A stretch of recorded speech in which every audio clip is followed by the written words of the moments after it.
Hey class. So today I wanted to finish up our review on background for computer science, but I wanted to start with a proof of Vermozlaf's theorem. Uh, so if you remember, the Pythagorean theorem tells us how to find distance, essentially, whenever we have a right triangle that's sort of lined up with our coordinate system. So if we draw some radial vector in any direction, uh,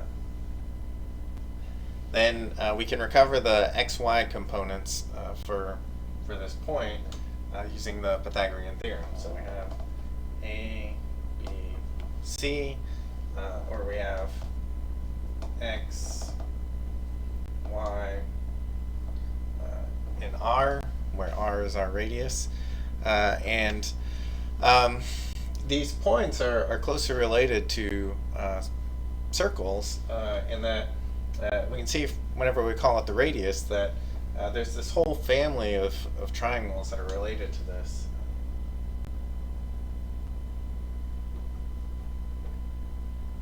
So it's all of the points on the grid which are a distance r from the origin. And so there will only be congruent triangles on that circle for certain points, right? So if we were to swap the coordinates b and a,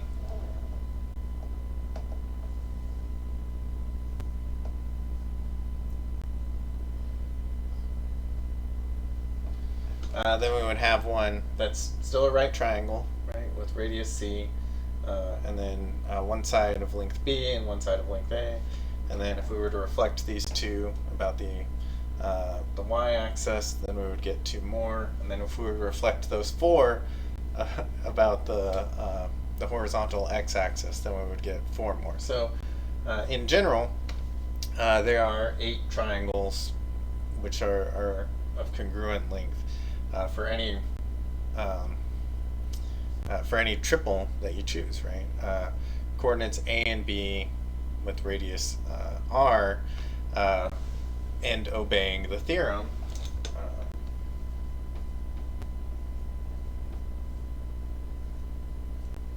a squared plus b squared equals c squared, or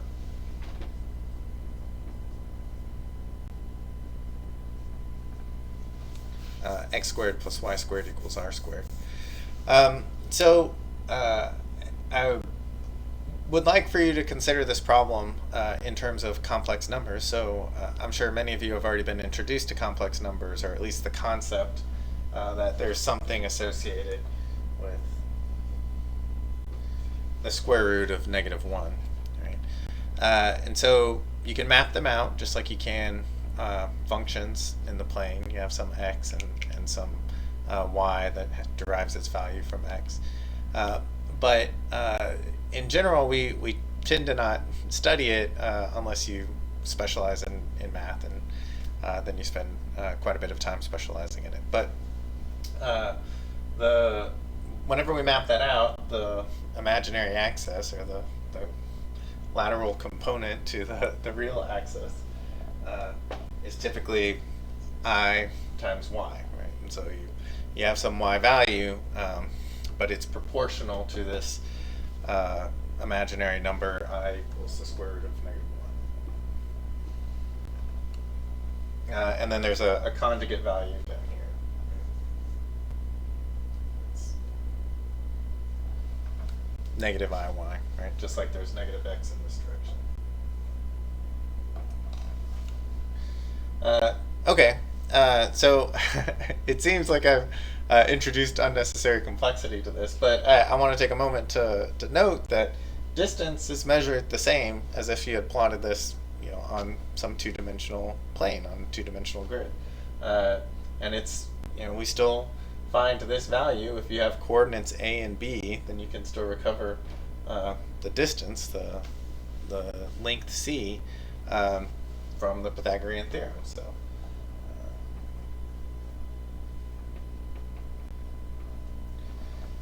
c equals a squared plus b squared. And so, the formula has been around forever. And so, for a really long time, there was this question of, okay, so we know that we have solutions to these problems where all three of them are integers, and we can always solve for it. For any input A and B, we can spit out some number C. But it's curious that sometimes it's an integer whenever we spit out C. Sometimes it's a rational number, and sometimes it's an irrational number. So, just out of curiosity, is it ever true whenever we use some power greater than this that we end up with something that is an integer solution to it? And I wanted to present an argument for that, for the reason that we don't see that. And I wanted to refresh your memory on complex numbers because it does seem that there's this really interesting and subtle relationship between the two, which we'll see in Euclid's formula. So we'll go over this, and then we'll finish the background for computer science. But I just wanted to warm you up. Okay, so we stated again, given integers a, b, c, and n, which are natural numbers, so 1, 2, 3, so on and so forth, we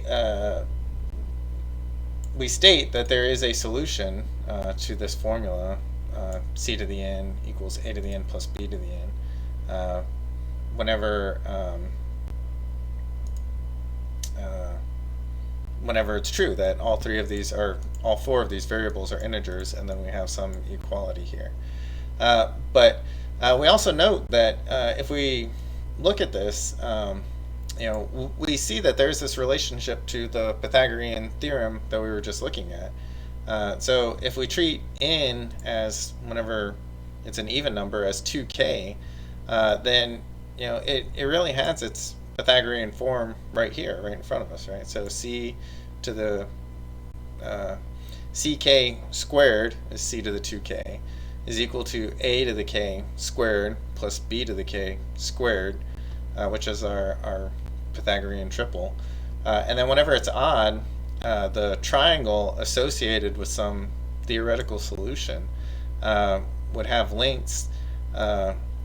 Whenever n is 2k plus 1, you would have the value of n, and the triangle would have length on one side, a to the k plus 1/2, and b to the k plus 1/2 on the second side, and then the hypotenuse would be c to the k plus 1/2. So that the solution is, again, a squared plus b squared equals c squared, right? So these are the just one way to view what such a solution would look like. So it would still have this triangle associated to it. Right? So we'll come back to that, but for now let's discuss Euclid's formula. So Euclid gave a way to generate these Pythagorean triples, and in fact generates all of the triples. So if you take some arbitrary numbers, m and n, some arbitrary positive integers, and if they're relatively prime, then you can get, and at least one of them is even, then you can get these some primitive Pythagorean triple, and the way to generate it is through this formula. So the first length, obviously m would have to be greater, but again we said that there's essentially 8 copies in the complex plane whenever we do this, or on any plane whenever you do this. So there's plenty of congruent ways to do this, but for now assume that m is greater than n, so that this is positive, but it doesn't necessarily have to be, right, if you're putting it on a plane. Then you get a by computing m squared minus n squared, b by computing 2 times m and n, where again we just chose these numbers somewhat arbitrarily. They just had to not share any common divisors greater than 1. And c, the longest side, was m squared plus n squared. And so we verify that if these are integers, then these are going to be integers, just really quickly. So then, or our solution will satisfy the Pythagorean theorem.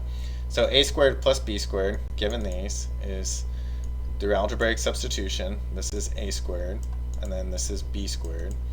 And so then we multiply it out, right? So we square this, and we get this, and then we square this, and we get this. And then we add them together, and so the m to the 4 and the n to the 4 stay there. And this negative 2 times m squared n squared is overcome by this 4m squared n squared. And then this is a perfect square, so that factors into m squared plus n squared all squared. Well, this m squared plus n squared was c, so then this is c squared. So a squared plus b squared equals c squared. So Euclid figured this out. He figured out a way to generate it. And so we claim that there's some relationship in terms of structure and geometric representation with the complex numbers.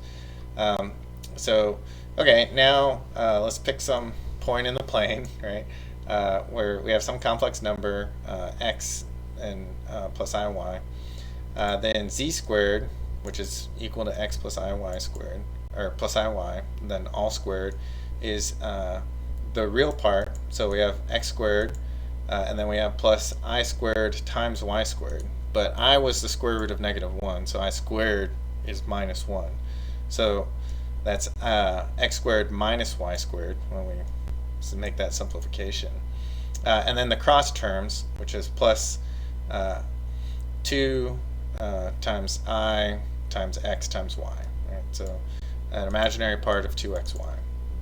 And then the modulus, the length of z squared, is going to be the square of the modulus of z, which was, again, computable by the Pythagorean Theorem, as we showed earlier, which was originally the square root of x squared plus y squared.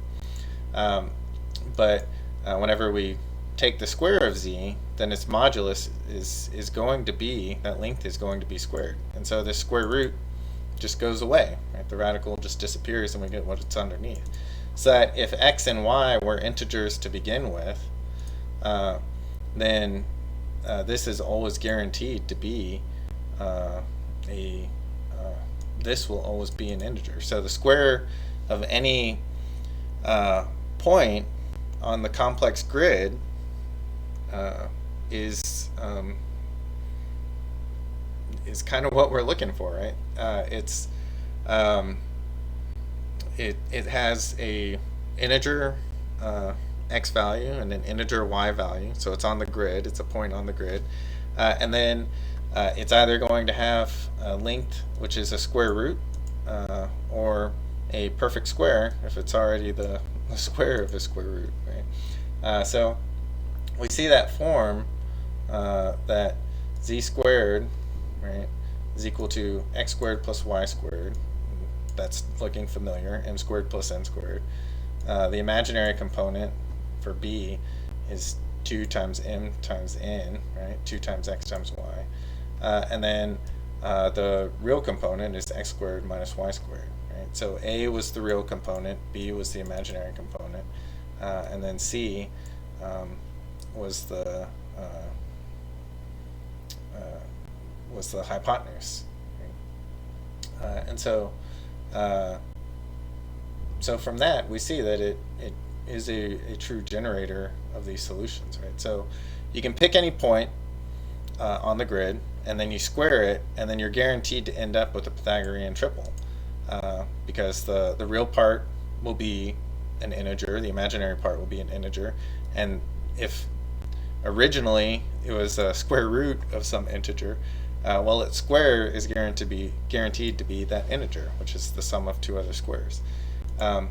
So that you can kind of generate these, but now we can see that we're using the complex algebra to generate these Pythagorean triples. Okay, so then we say, well, a solution of the form a to the n plus b to the n equals c to the n, where the integer lengths are a, b, and c, has to represent, or has to be the result of some scaling triangle of lengths a, b, and c for n greater than 2, right? Which is exactly what Fermat is claiming doesn't exist, right? So it has to come from some acute triangle. Well, why do we say that? Okay, so assume it doesn't. Assume it doesn't obey the triangle inequality, so that C is, or you have one side length which is greater than the sum of the other two, right? So we chose C as the longest side length, so we say that it's greater than A plus B. Right? Well, then it's equal to A plus B plus epsilon if it's greater than this alone, right? So there's got to be some other remainder. So then when we square C, we get C squared equals A squared plus B squared plus 2 times AB plus this stuff over here, right?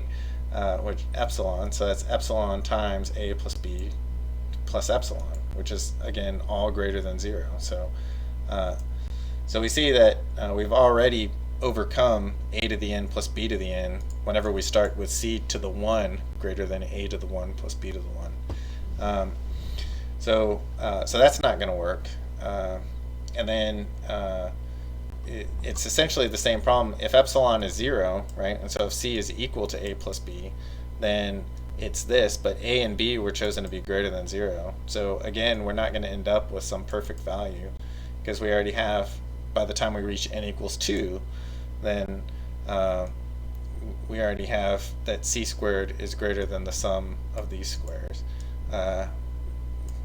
Right, there's just a little bit left, or there's at least a little bit left over whenever you finish with that. So it has to obey the triangle inequality. And then, right, so if you go any further than that, then you're still in more trouble yet. So then the triple, whenever we take it down a power, it has to obey the triangle inequality. And if you think about the case whenever it's equal, whenever C equals A plus B, then it's just it's not a triangle for certain. It's a line where you've taken C and you've split it up into 2 segments, one of length A and one of length B, and then C squared will always be greater than the sum of the individual squares of those lengths, those segments taken from C. Okay, so now we know that we're dealing with triangles, like the sides of a triangle, when we look at this problem. So the law of cosines tells us, how C, the length C, the side C in our triangle, relates to the sides A and B using this formula. So C squared equals A squared plus B squared minus 2 times AB times the cosine of C, where this is the angle opposite this length. Right? So if we have an obtuse triangle where this angle, the angle opposite our largest length, is between 90 degrees, or pi over 2 radians, and pi radians, then we have that that cosine of C, is then going to be less than 0. Right? Cosine of Z is less than 0, which makes the triangle obtuse. Right, which is equivalent to stating that the triangle is obtuse. But whenever that's less than 0, then negative 2AB cosine of C is greater than 0. And so then we have that C to the n is greater than A to the n plus B to the n, right? Because here, well, for n equals 2, right, we have that already, by the time n equals 2, that C to the n has overcome this because of this extra term, right, which was greater than 0. So it at least needs to be a right angle, a right triangle, or acute triangle. Well, if it's a right triangle, we already have the Pythagorean theorem for C squared equals A squared plus B squared. We want to know if it's possible for something greater than.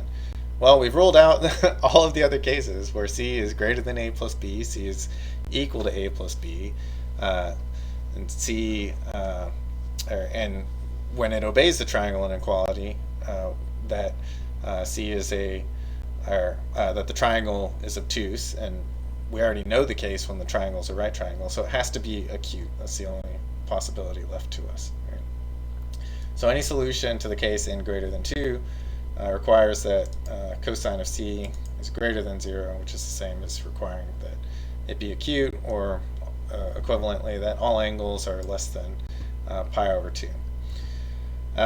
In the case that we have an equilateral triangle where all sides are the same, then that's then starting with A to the n plus B to the n, well, if a, b, and c are the same thing, then a to the n plus b to the n is the same as c to the n, right? Because c is equal to a, plus b to the n, because c is equal to b. Well, that's 2 times c to the n, and that's never going to equal c to the n unless c is 0, right? Which we're not considering. Okay, so then that rules out equilateral triangles. What about isosceles triangles? Okay, well, if we have a equals b, then we can again make a similar substitution. So a to the n plus b to the n is now equal to a to the n plus a to the n, which is 2 times a to the n. Well, we take the n root, and we have c is equal to the nth root of 2 times a. Well, okay, that's not going to yield integer solutions either, right? Because c has to be irrational if this is the form, and a is an integer. Okay, so the triangle has to be scaling if it's to be a solution, or if the 3 lengths are to represent a solution to the Pythagorean theorem, or to Vermozlaf's theorem. Okay, so we ran through each of the conditions. Is there some other way to view this problem? Okay, so if we look at iterating this like as this family of triangles where we have lengths a, b, and c, or a to the k, b to the k, and c to the k, then it's still potentially a solution to our problem while it's of this form, while this left-hand side is less than this right-hand side, while it still obeys the triangle inequality, or presumably once it reaches equality on both sides. And so another way to state this is that this is an identity. So e and the natural log are inverse operations, and this is the same as the natural log of c to the n, right? So this is an identity. This is true identically, right? And the same for these individually, right? So we see when we put it in this form, and we're varying in, that these triangles represent these lengths where we have integer a, b, c, and n, right? These lengths that are generated by the exponential function where we're iterating in. So we essentially have until this left-hand side overcomes the right-hand side, and we know that it's going to be the fastest growing because it has the largest exponent, right? N to the n times the natural log of c, where c is the largest angle or the largest side in the triangle. So it will eventually overcome it, and it's obvious when we put it in this form and the nature of the exponential function that as soon as it overcomes this, and there's no no point where this is going to speed up, right? Faster than this once it's overcome. So we have however long until this side is greater, and then the family of triangles breaks down, and there are no and what was once considered such a promising solution is no longer possible, right? But we can see that we're as we take these powers that we're playing really with exponentials here, and that was kind of obvious to begin with as we're taking across n, but just keeping in mind this relationship between these what are originally side lengths in some triangle, and then trying to get them to equate to each other, and then now we see it as also kind of tinkering with these exponential functions. Okay, so what about the case whenever n is even? So if n's even, then we can write it as 2k, where k is some natural number, and we already know about the case where k is 1 and n equals 2, right? We've already talked about the Pythagorean theorem. So we want to know what about whenever k is greater than 1? So we claim that there are no integer solutions a, b, c to this equation. C to the 2k equals a to the 2k plus b to the 2k.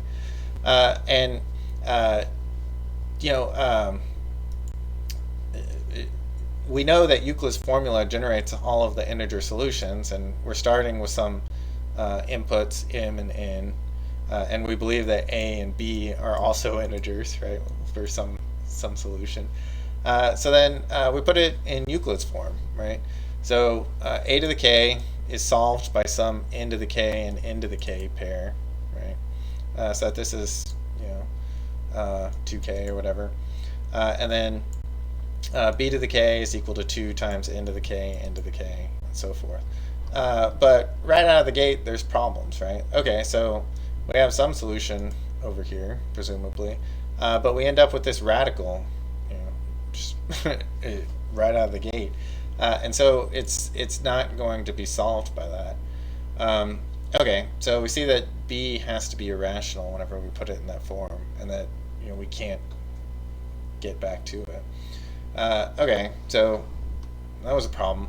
What about whenever n is odd?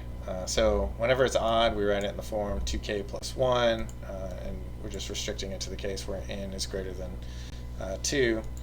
And so in that case, it's the same as saying that k is greater than or equal to 1 in this form. So again, we know that this is some ultimate state for a series of triangles where we've iterated through the exponentials. And we want to know, how do we recover these values a and b from some hypothetical solution? And the approach we're going to take, we really could have used for the case of n even as well. Okay, so the sides are going to have length a to the 2k plus 1 over 2, b to the 2k plus 1 over 2, and c to the 2k plus 1 over 2. So that whenever we square these, we get a squared, or a to the n plus b to the n equals c to the n. Right? And so these lengths, and you can see this fraction here means we're going to have some radical potentially. But so we don't claim that these right here, this penultimate state, is necessarily an integer. Just that whenever we square these, we end up with a to the n plus b to the n equals c to the n.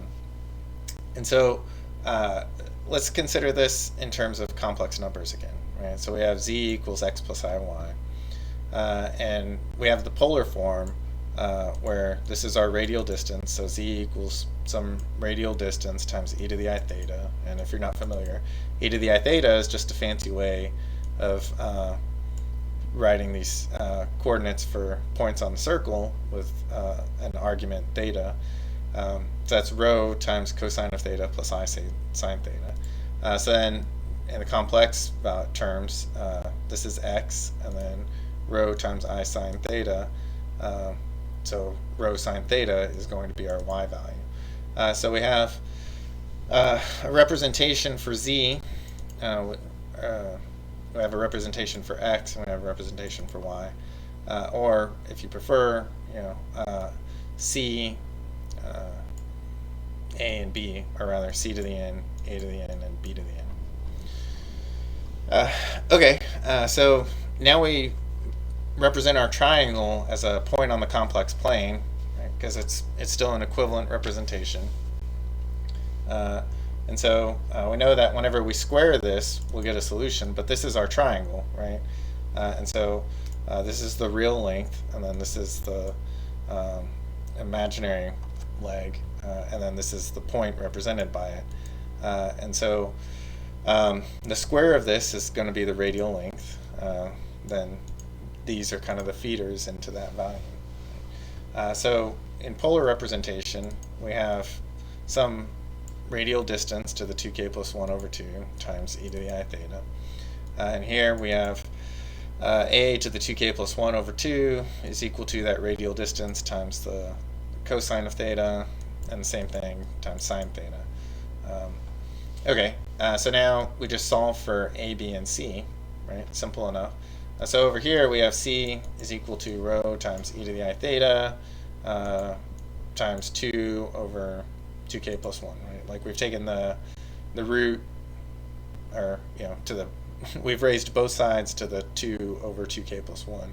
So that removed the exponent from here and from here, from here, but it stuck it well here for c, it puts it in the argument, right? Because it follows the laws of exponentiation. So raising power to the power, you get multiplication in the, or raising a whole thing to the power, to some power. Then whenever you pull it in, you get multiplication in the exponent. So now this is equal to rho times the cosine of 2 theta over 2k plus 1, right? Because this is the argument, so that feeds into the cosine function. And this is the argument here, so for the imaginary part, that feeds into that. Right? And again, we were able to cleanly remove it from the radial length. And so solving for a and b, we get rho equals cosine of cosine, but instead of pulling it into the argument, well, you know, we didn't have that available to us. It doesn't obey that law, right? So it's the exponentiation. Whenever we perform this canceling operation, we end up with this term, cosine to some power, to the 2 over k plus 1 of theta, right? And here rho times sine to the 2k plus 1 of theta, right? So here the division happened in the argument, and here it happened in the exponent. So you know, that's it. That's the trouble, right? So we know that our point on the circle C is never going to line up. It's never going to be right. And so here on the left-hand side, you know, whenever we consider it solving for C, we have that the real part equals the rho times cosine of 2 theta over 2k plus 1. And that's never going to equal this, right? The rho's cancel out. And then this, for a given theta, you know, both of these tend towards 1, right? So dividing theta pushes the argument towards 0, which pushes cosine of that argument towards 1. And then over here, we have that we're taking the 2 over 2k plus 1 power of something between 0 and 1, so that's going to push it towards 1. But to see that the points don't line up, we look at the imaginary part, right? And so for sine, again, we have that rho cancels out.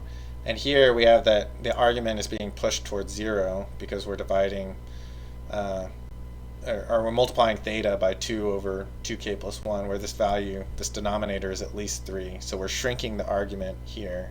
And in the first quadrant, that makes theta, that makes sine smaller, so it tends towards 0. And here, we're shrinking the exponent, and when sine of theta is between 0 and 1, that pushes it towards 1. So they're moving in opposite directions. And so in the first quadrant, we have that theta, you know, is between 0 and pi over 2. And so this left-hand side is always going to be less than this right-hand side. Okay, so you know, that's it. And you know, if you think about it or whatever, here, let me. Okay, okay, so.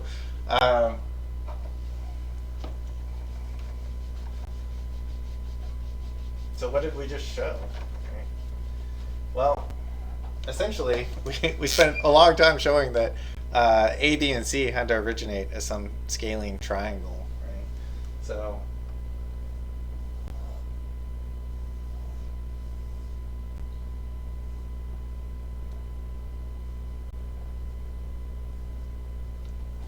we had some solution of this form, or really.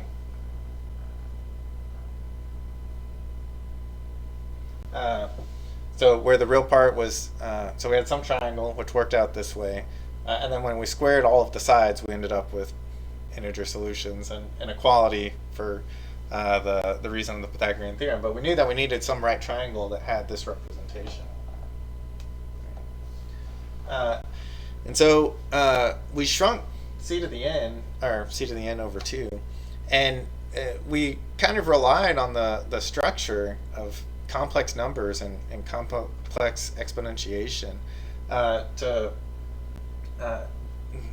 guarantee us the integer solution we're looking for. So we know how to solve for that form in complex arithmetic, and so it's, you know, for something like this, it's c to some power, Well, okay, so if we just consider this length, right, then we have c to the n over 2, then as we stated earlier, this is just some radius. So there's this infinite series of points, or this infinite collection of points that are a circle around the origin of length c to the n over 2.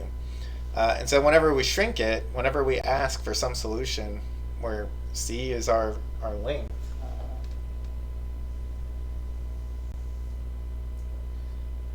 then somewhere down here we get this alternative circle of length c.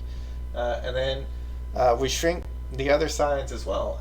And so the solution happens if we can find any one of the infinite number of points on this circle, right? And so,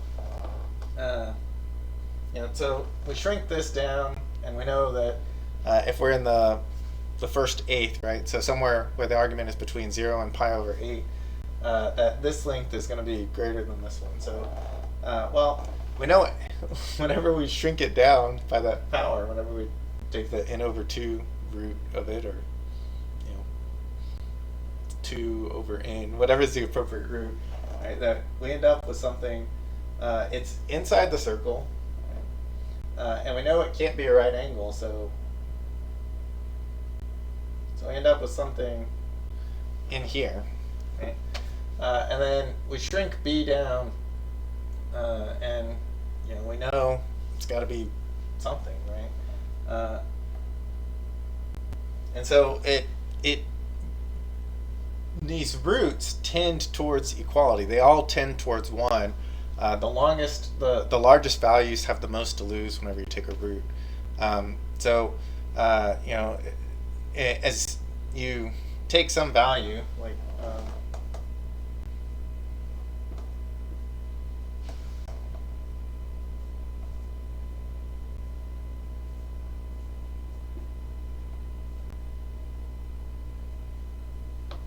right, so you have two values. This is just 3/2 or 1.5, and this is 10 to the 6, so a million, right? If we take n to be 6, right, then this is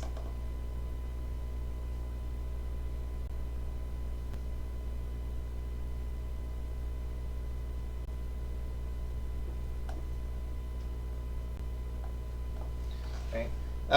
So this is 10, and this is 3/2 to the 1 over 6. But both of these values are greater than 1. So this one never really moved all that much, and this one moved a lot. It shrunk significantly.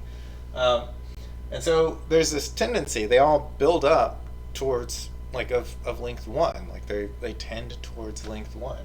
And so all of these sides are tending towards some common length.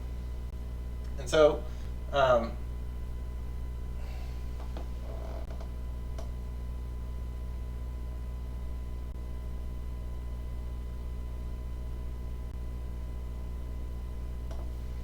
So whenever we take those roots, we can just never quite get it to match up, right? Like it just never matches up. So we need some scaling triangle which solves this. But at the same time, solving for C, we see that, we don't actually need a scaling triangle. If you need this, or if you're going to ever get this to work, then C, has to have it has to be formed from a right triangle. And so we have this paradox. It's a logical contradiction. So in order to satisfy the requirements to find some solution to Vermozlaf's theorem, which contradicts the theorem, then you need two things which can't be mutually true. You need some scaling triangle to solve it, but also it needs to be formed from a right triangle using those links, and it just never lines up. You can't make both of them line up at the same time, and you see it whenever you solve for them individually in this fashion. And so we did k even, or we did n even and n odd separately, but you could have done them in the same form. And so I think I imagine that Fermat had probably seen this. He probably realized that whenever you were solving for the longest side length, just working backwards from Euclid, that you were toying with the argument. So you were toying with a a length and then an argument, and then whenever you're doing the others, you're doing you're playing a different game essentially. So there is a lot of structure in complex arithmetic, and so whenever you take some complex value to a power or whatever, it provides you with certain guarantees. But solving these as real valued functions individually, it breaks that, and it just shows that they're incompatible ways of viewing it. And so I imagine that he had that, but showing that the argument and the powers of sine and cosine vary differently, that probably was a little much to stick in the margin. But anyway, I thought that would be a good warm up, but it took a little longer than I had expected. Anyway.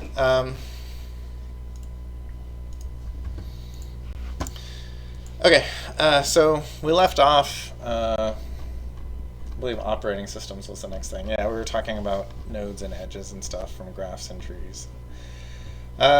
Okay, so operating systems run on top of the hardware that we were discussing last time, and they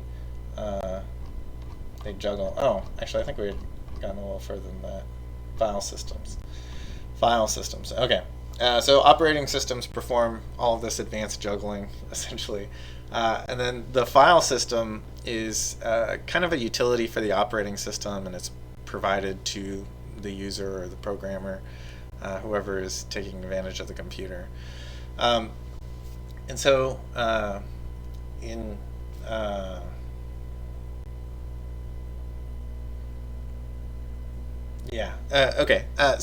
but the aim is to have some sort of indexing system similar to the filing systems that existed in the era before computers, before the dawn of computing time,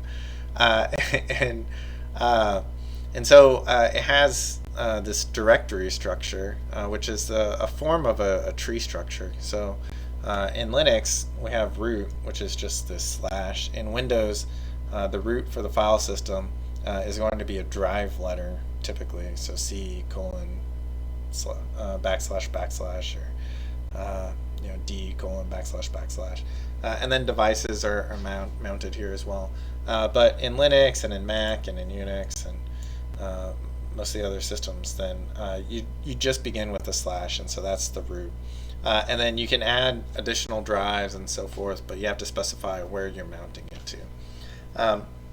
But the file system is kind of the thing that it's a very important go-between. So it allows you to navigate to the devices that are mounted at some location, through these paths. But then it also dictates how the data is going to be stored on the disk, on your storage device, and then whether or not like the degree of journaling that is maintained as well in order to recover something that was accidentally deleted, and so forth. Okay, so the Inode tables, which are a feature of the disk, are kind of a lookup. So we'd mentioned like hash tables and arrays, and so the Inode table is a bit of crossover between the two, but it kind of favors the array representation. So you have a fixed number of these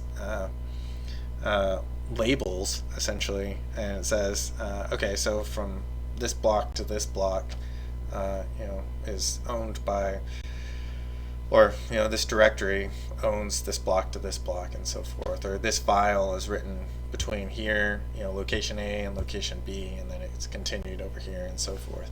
And so all of that data is stored in the Inode tables. The permission settings come in three flavors, and there's a little bit more whether you're considering whether something is a socket or a directory or so forth, and we'll cover those later.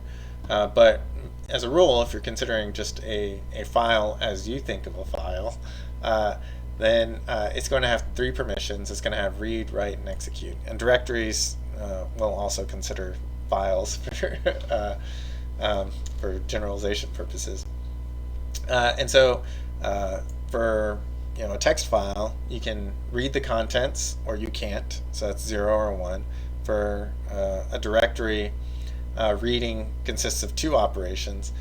You have to be able to execute the list command, and then you have to have permissions to read the file names. So you actually, if you don't have both, then you don't have either in the case of a directory. Writing is a similar thing. So even if you can read what's in a directory, if it's read only as far as you're concerned, then you can't do anything to it. And for a file, you either do have write operations or you don't. If you do, then you can save to that file, and if you don't, then you cannot. You can open it and you can make changes, and then whenever you try to save it, you will get an endless stream of errors telling you that you don't have permissions to write to that file, and so you'll have to lose those. So these are the three, and they're broad enough that they haven't been improved upon in the last 50 years, and so we can consider these as representing a 3-bit integer. So the first 0 and 1 is associated to execute, so it's a 1 if you have execute permissions. The second bit, which is 0 or 1, but it has a weight of 2 to the 1, right? 2 to the 0, 2 to the 1, 2 to the 2, 3 bits, right?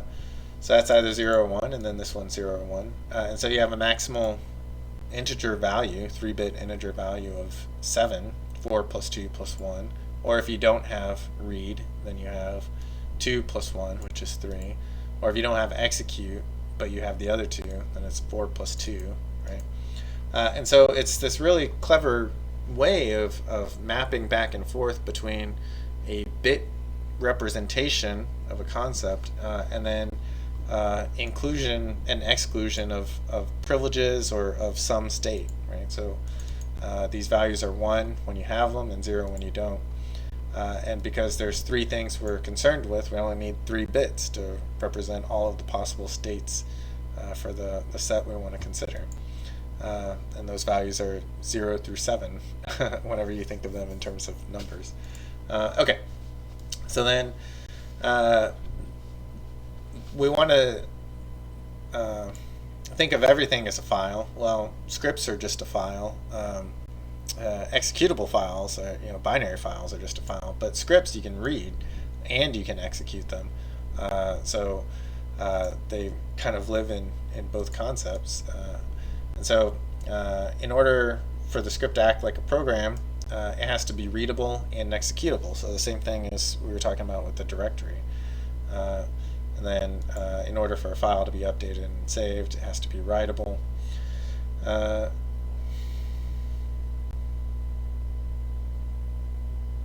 Okay, so we have these permissions for read, write, and execute. And as I was explaining them, the assumption was that we were discussing just an individual user. But there's also three levels of ownership that are possible. So the owner is the first one, and so whoever creates it is the owner, or whatever user is active whenever the file is created. And you can change owners later on, and so you can modify who owns it, so it doesn't always have to be whoever originally created it. The file can change ownership. The second concept of ownership is group ownership. So the file can be owned or can belong to a group. So if you, the example I give here, if you have a bunch of files that are related to databases, then you'll probably have some database administrator group, or the database itself will have a user on the system, or you'll have a collection of users that you define as database users or whatever. And so you can create this group that all needs some common level of access to that file. And rather than making any one of them the owner, you assign them all to a group, and then the group has some claim of ownership on it. So the file then belongs to that group. And so you can have separate privileges for the owner. So if root is the owner, then root probably has read and write. You're even whenever you're the administrator or your root, you still want to be careful how many things you put that execute bit on. Anyway, and so the group might actually need execute. So it's possible for the group to have even more privileges than the owner based on whatever is appropriate. So there's this sort of level of fallback. If you don't have the permissions as the owner, then maybe you belong to a group that has sufficient privileges for whatever it is you're looking at. Okay,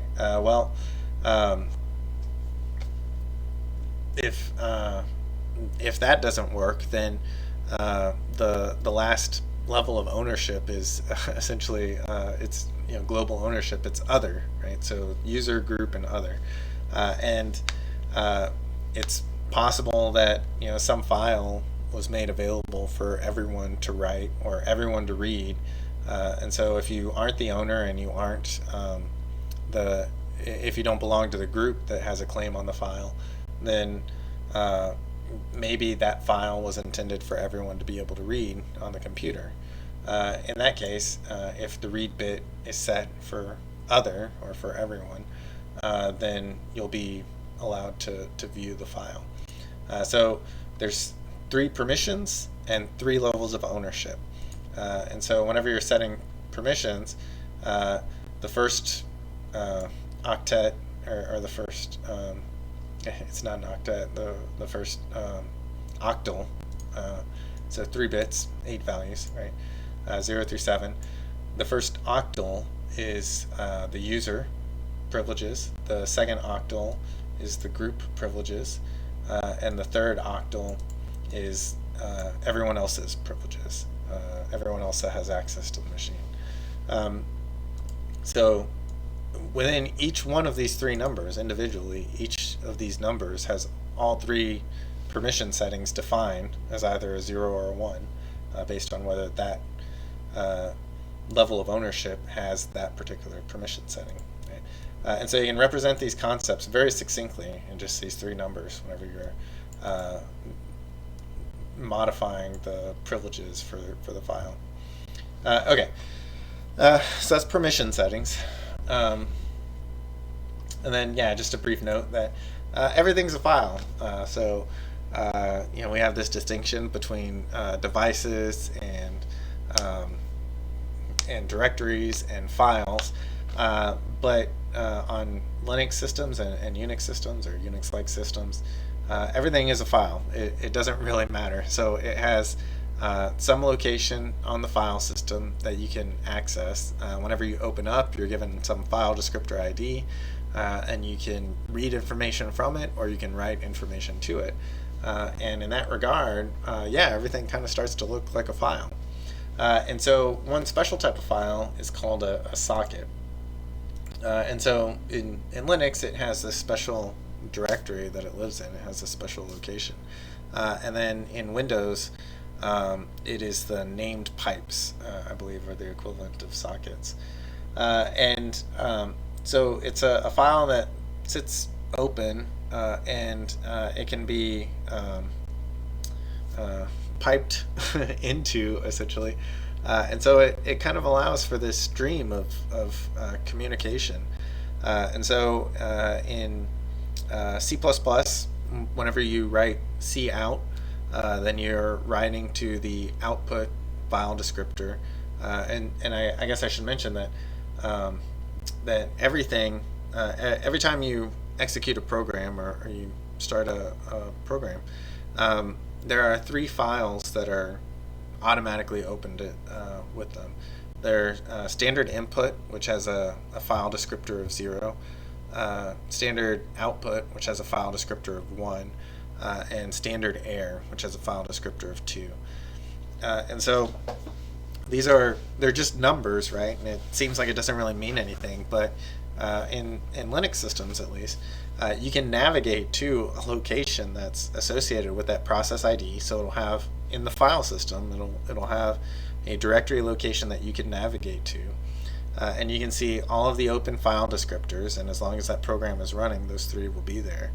And then you could, in theory, connect to one of those, right? So you could connect some other program to the standard in of this other program, so that you don't have to have a keyboard to input into that file or into that program to input information. You can feed it in from some other program. And likewise, if you wanted to monitor the output, you could pipe the output, the standard out of that program, to some other program. And so you can connect these programs in a series, and it's called piping. And you can even feed one of those files, one of those, the output from one of those descriptors, one of those sockets, into the other one. You can pipe standard error into standard out if you want, so that your logging works in some consistent manner whenever you're starting it up. So you want all of your things written to the console and error messages that happen to pop up, you want them to show up. And sometimes if you don't do that, it's a little confusing. Like, why do the errors never show up? Well, it's because you're only listening to standard out, and you need standard error as well. Anyway, so sockets are a very special type of file. But so in that same manner, you can create these other sockets other than those 3 that allow programs to communicate between each other, and either unidirectionally or bidirectionally, where they're talking back and forth.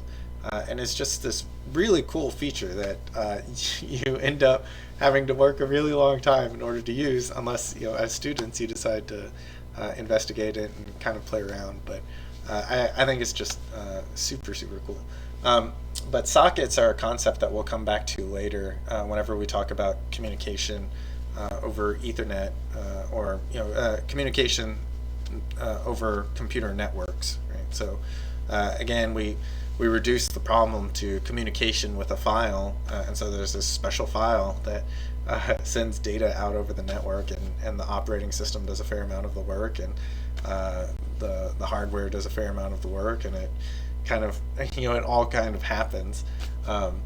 But as far as a programmer, it seems like it should be really hard, but really you just find the correct syntax to open up a socket that understands TCP protocol, and then you can get it done. And so it's really not as difficult as it seems at first. All of the really hard work was done by other brilliant individuals back in the 60s and 70s and 80s, and probably a fair amount since then as well to upgrade it. But it's, in some sense, programming is a lot easier than you would expect in unexpected ways, and then in other areas it turns out to be a lot more difficult than you would expect. But communicating over a network is one of those where it's easier than expected. Okay. So sockets. On Windows systems, these are called named pipes, right? They're just like buffer arrays, essentially, and they house a fixed amount of data, and you put it in, and if there's something piped to it, then it'll wait before it overwrites that, and it'll wait until it's flushed out of there, and then it'll put the next buffer amount in. Okay. Yeah, okay, and so we mentioned briefly that this is also used by the TCP/IP stack, and so it all kind of happens transparently, but it's interesting to learn about. Okay, so yeah, let's jump to computer networks.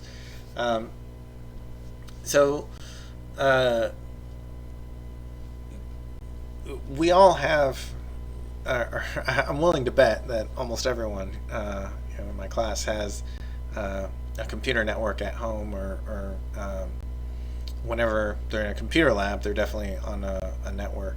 And so these networks that we think of as our personal networks, or computer lab networks are sub-networks or subnets. And so we're able to access these other websites like Google and Facebook or whatever other website you want to go to. And those servers exist on a wide area network, which means that the IP that they have, if you communicate with it, then you're getting something. But even those servers that are responding to it now all hide on their own subnetworks so that they can manage the requests in some scalable manner. And so everyone has some IP address that their traffic gets mapped to. And then there's a good deal of work that goes into figuring out who behind that, like which device behind that IP address is actually supposed to get that data. And so some of it is hidden in packet headers, some of it is hidden in HTTP headers or whatever. But it all happens in some fairly consistent manner. And essentially at each level that the data is repackaged or bundled, another layer of meta information gets slapped onto it, so that whenever a response is sent, it can make its way there. And so it's really kind of amazing how much of this is done transparently, but it's not the type of thing that you need to know until things fail for an unexpected reason and you have to troubleshoot something that you don't typically work with. So it really is worth investing a little bit of time now while you're students into understanding kind of how this all pieces together.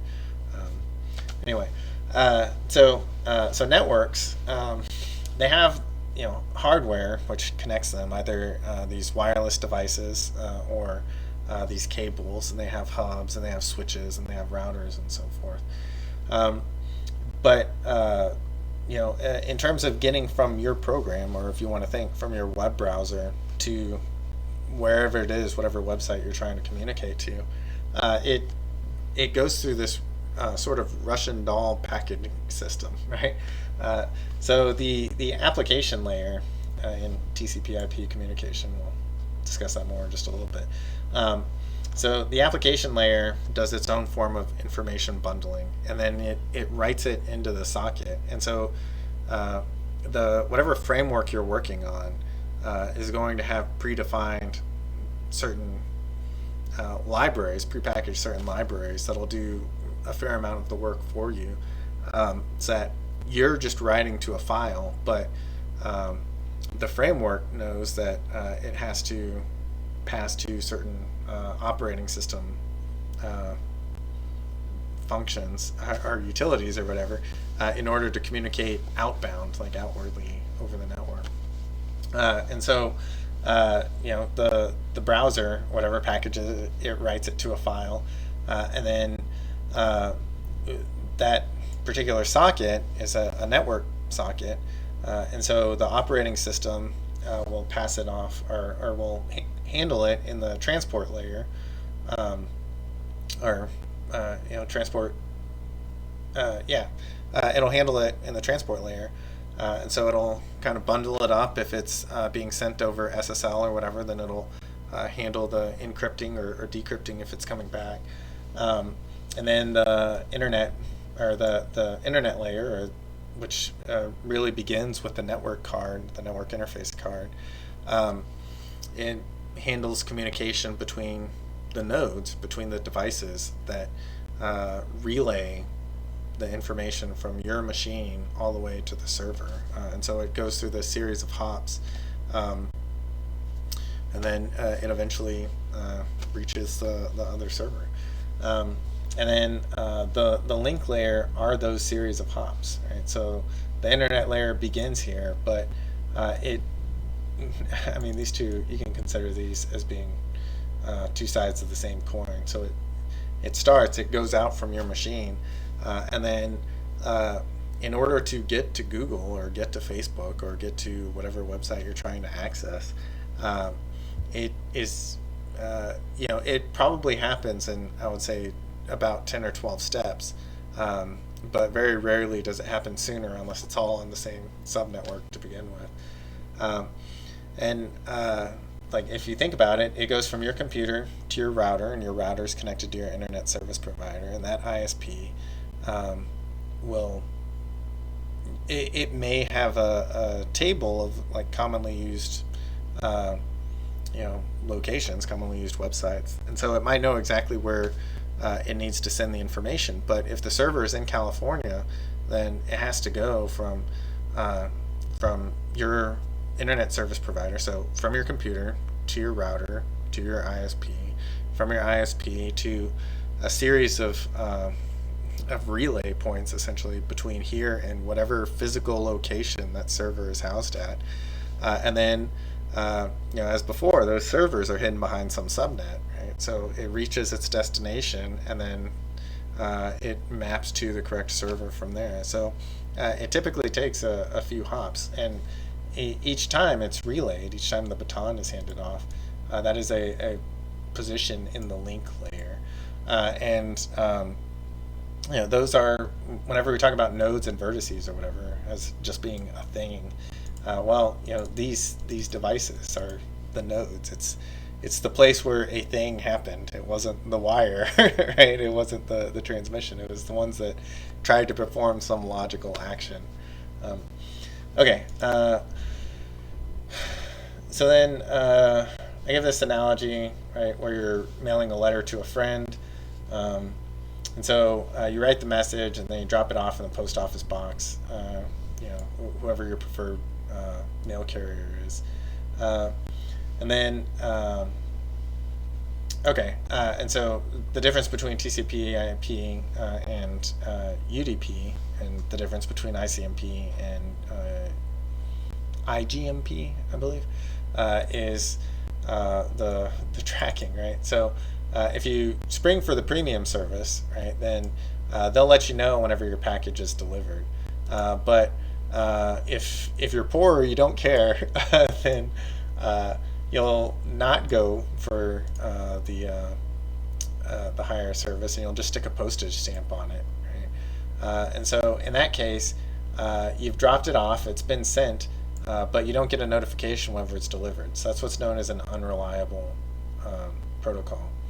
The fancier one, where you're notified upon delivery, is known as reliable protocol. And so there's this acknowledgement of data that's been sent. And so you can imagine that as these protocols were being developed, that data transfer speeds were significantly slower.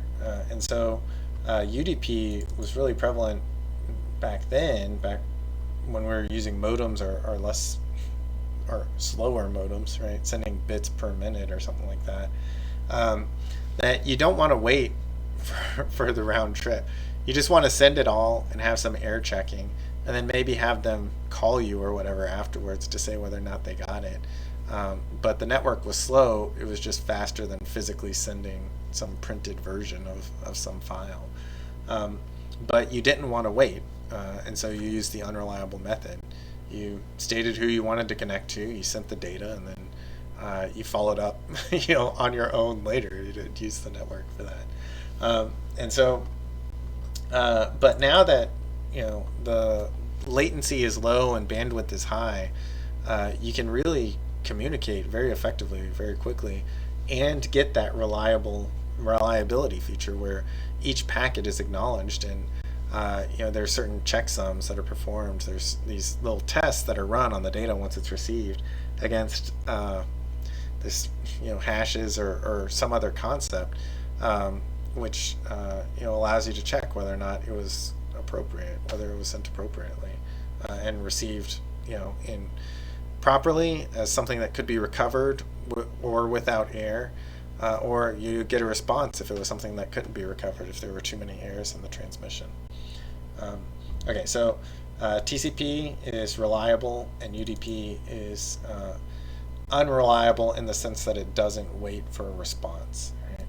But now in your work experience, you are most likely to almost exclusively, unless you go out of your way, use TCP or ICMP, which is ping, and that is just a form of ping pong on the network, where you send a message to a computer and you just ask, hey, do you exist? And if it's there, it'll respond.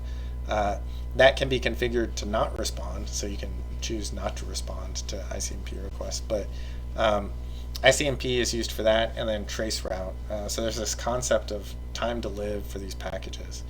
So if you think of it as a relay, then the time to live is just sort of this countdown, right? You say, okay, I'm sending you this package. It has a TTL of 1. Then you send it to that server, and it decrements the TTL, and it says, oh, I wasn't able to deliver this directly, or I wasn't who was expected to receive it. So it sends it back and it says, okay, it got as far as me, and I couldn't deliver it.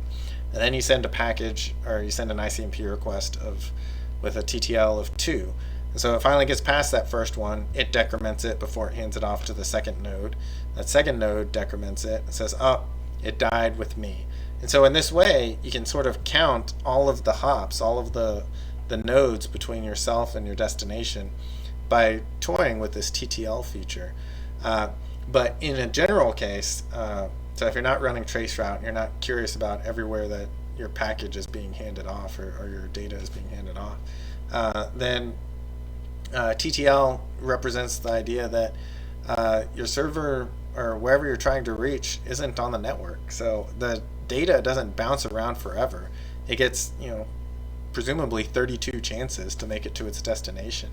And if it can't do it in 32 handoffs, then it can't be done. And that might seem like a really quick way to give up, but if you think about it, all of Hollywood is linked to Kevin Bacon in 6 steps or less, so 32 chances to reach your destination when everything is so well connected is really a fair amount, and so that's one feature that keeps this traffic from bouncing around forever. When a machine that was on the network is suddenly it either loses power, or it turns off, or it gets disconnected from the network in some fashion. So it used to be there, and all of these servers have this record of it being there, but none of them can find it. Well, the time to live gets decremented every time that it's handed off, and if it's unreachable, then it's unreachable. And whenever TTL equals 0, then it gets sent back to its origin, so that it knows that the server was unreachable. DNS and address resolution. So domain name service is probably what you think of in terms of the internet. So you have these website address names, so like facebook.com or google.com. Well, there is an IP address underneath it, and it's just not memorable, right? So Google provides a couple of public DNS servers at these locations, and so whenever you're defining a DNS server, you do need to use IP. And then they also have these IPv6 variants as well.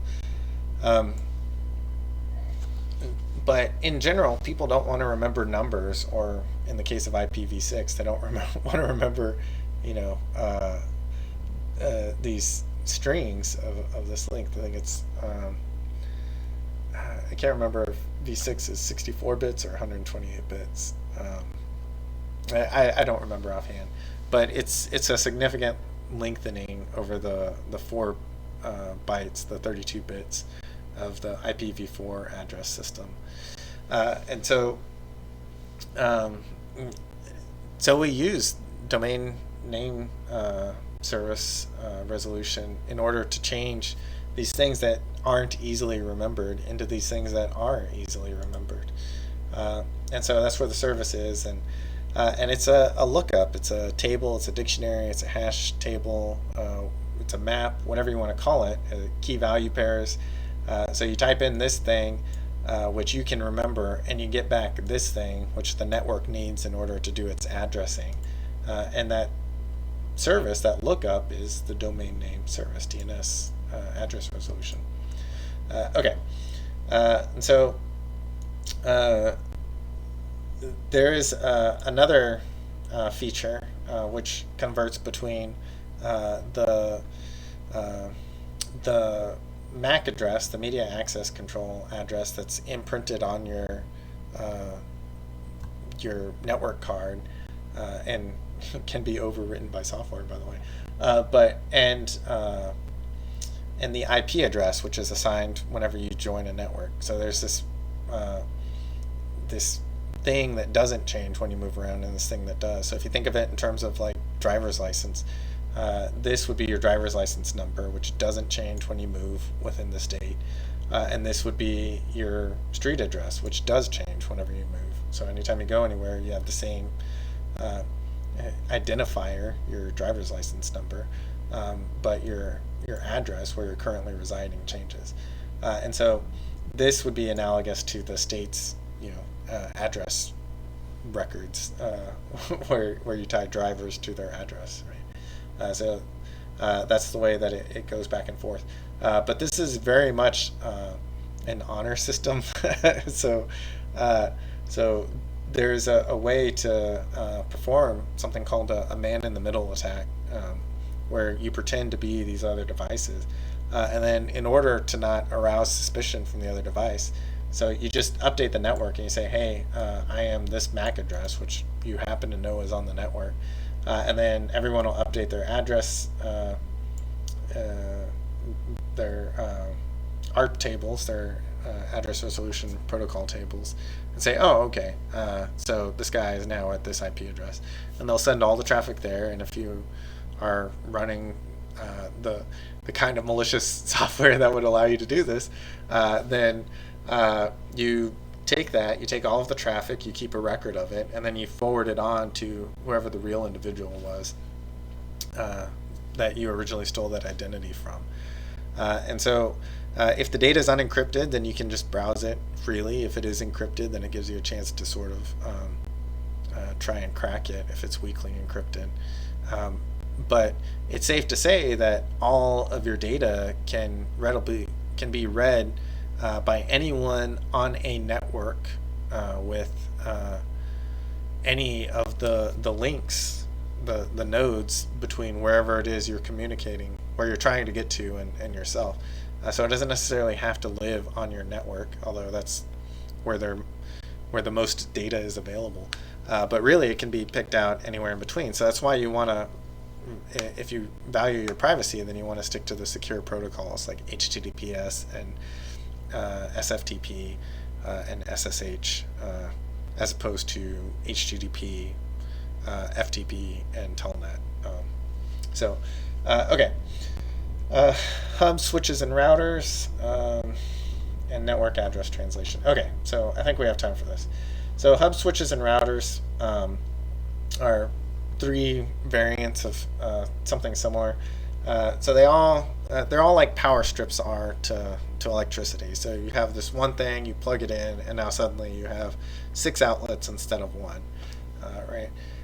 But a hub is kind of an inefficient way of doing it. So it's kind of like the town crier in that whenever you send data into it, it broadcasts it to everyone that's listening. So it just kind of shouts it out, and then everyone that's connected to that hub gets to listen to it. And then if it's connected to something further up line, like your gateway or whatever, then it eventually makes its way out, and it relies on the fact that other machines will ignore the data if it's not meant, if it's not meant for it to be received by it. But that's a lot of noise unnecessarily, and then also it means that other devices can't talk while it's shouting out your information. So switches are a smarter way of doing the same thing, and so they communicate based on the MAC address, basically, that could be cheated in the last step. And so it uses the hardware identifier to route the information appropriately. And then routers come in a few flavors. So routers can be switches as well, right? They can also act as this medium for creating some subnetwork for you to operate on. But then there are also this gateway to the wider area network, or if it's your home, to your internet service provider. But the router kind of deals with getting you internet, and so it handles those negotiations, whether it's point-to-point over Ethernet protocol, or if it's something else. If it's a cable modem or something like that, then your router kind of handles that change in from Cat5 or wireless to something that's sent over cable. And so the router essentially has special knowledge of how to get to a wider area network, but it may also act like a switch. So as you would expect, the hub is the cheapest option. Switches can be kind of expensive, and routers, it varies. It's usually provided to you, or you have to buy it from your ISP or whatever. But you can also, if you're clever enough, you can make it out of a computer. A desktop machine could actually act as a router as well. So this one is kind of vague in terms of what exactly a router is, but it's the thing that gets you internet. But it can also look like a switch and perform some of those features as well. Okay, and then network address translation. So I said that everything essentially is hiding on its own subnetwork, on its own subnet. And so network address translation is the way that we connect more than 4.2 billion devices to the internet. So most things still operate on an IP version 4 address scheme. So there's only 4.29 billion unique addresses available in a 4-byte scheme. And so the way to get around that is, well, okay, so most people are connected to the internet via some internet service provider. So they don't actually need a true IP. They derive it from their ISP. So one address gets translated into many addresses, and that is one scheme of one mechanism of network address translation.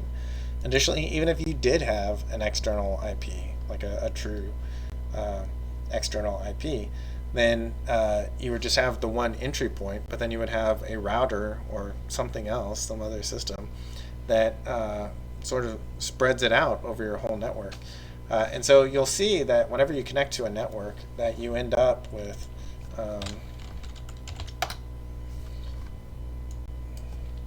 let's see, what's that IP config? Yeah. That you end up with some address like this, right? 192.168.56.1. Wherever you go, it's either this or like 10.0.10. something or something along those lines, right? And then you always have the local host as well, right? But this is your subnet IP. So this is how you get reached by other computers on your network. But if you use this in the wider area network, if you go to a coffee shop or something like that, and you try and access something at this address, it's meaningless. It really only matters in that local context. Whereas Google, it's the same address everywhere. Everywhere knows that you got to go out into the wide area network to get that. But every other machine, everything that you've probably ever used, doesn't have a true IP. It's hiding behind something else. And the thing that allows that scheme to work is network address translation. So it's the reason we were able to exceed 4.29 billion connected devices on the internet with only this many unique IPs. And it's via this very clever trick. But at some point, we'll probably move on to IPv6. Okay, we'll get the rest next time, and I will be certain to have homework ready for you. All right, have a good night.